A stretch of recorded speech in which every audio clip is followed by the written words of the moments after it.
What's going on, everybody? Critical Ray back here again today. I'm going to be reviewing the Criterion collection release of The Silence of the Lambs.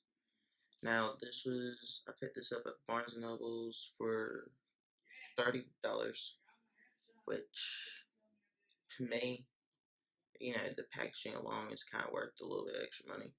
I do have the standard release of it on Blu-ray. And this is basically just review of, is this worth picking up for $30 for? Should you just settle for this one? And comparing what comes with this and what comes with this, and past features and whatnot that's on this one that might, or on other versions of it that's not on this one, because not every feature ever to come out is on this one. So this is they mastered new 4K digital restoration, which this is the best movie has ever looked, because this one, I watched it, and it, this is the one that I've owned for a little while, and it's real grainy and just not a really good transfer. This was it just came out, and this is the best I've seen it look. So that alone, and they redubbed the sound and whatnot, and it really helps the movie, and it makes it a more enjoyable watch. And this is a great movie. And I do have an unboxing of this, because I'm not unboxing this video. This has 2 discs. Disc 1, it has the feature film commentary from past Criterion releases, from the Laserdisc and the DVD version, because it's the first time it's come out on Blu-ray on Criterion.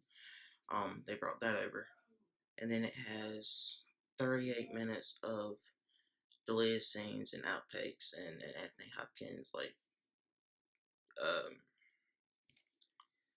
answering machine type deal that they did, and it's all in the deleted scenes, which this standard one has 20 minutes of deleted scenes, so you get about 18 minutes more of deleted scenes and outtakes and stuff like that. And then on disc 2, it has this documentary of 3-part documentary that they did. On this one also, they have a new interview with what is the woman's name?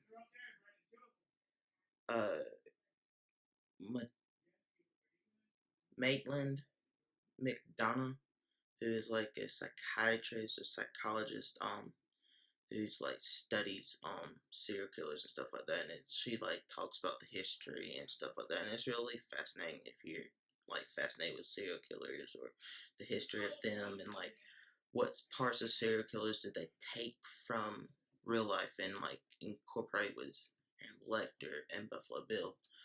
It really gets in depth with that, and it's really worth it watching it. It's not that long either. 3-part documentary.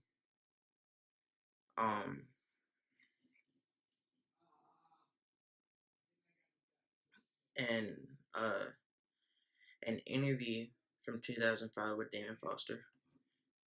4 documentaries featuring hours of interviews with cast and crew, which is actually really interesting. Can get repetitive because they kind of talk about the same thing a little bit, but it's still it's really interesting on watching. You get storyboards, behind the scene features, and the trailer. And yeah,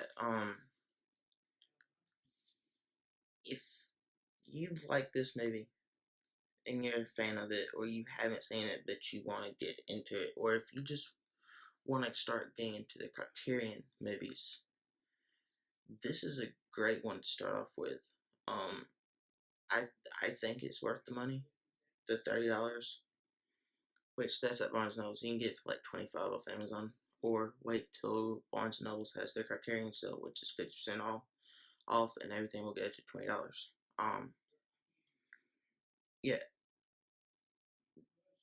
this release is a 10 out of 10. I mean, I have no faults with this release. The packaging and everything that they put into this release was just great.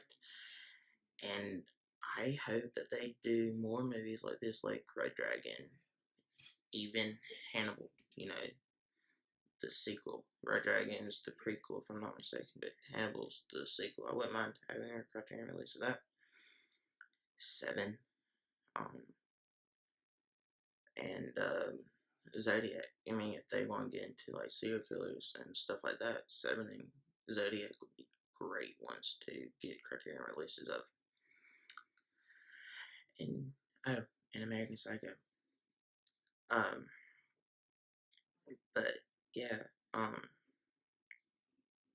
just if you haven't seen this movie, this is the edition to watch it on. If you want to upgrade it and you want the best possible release for this movie, and probably will ever be this movie, this is the one to get. And yeah, and look out for Criterion movies. Criterion does great things. So yeah, highly recommend this one over this one.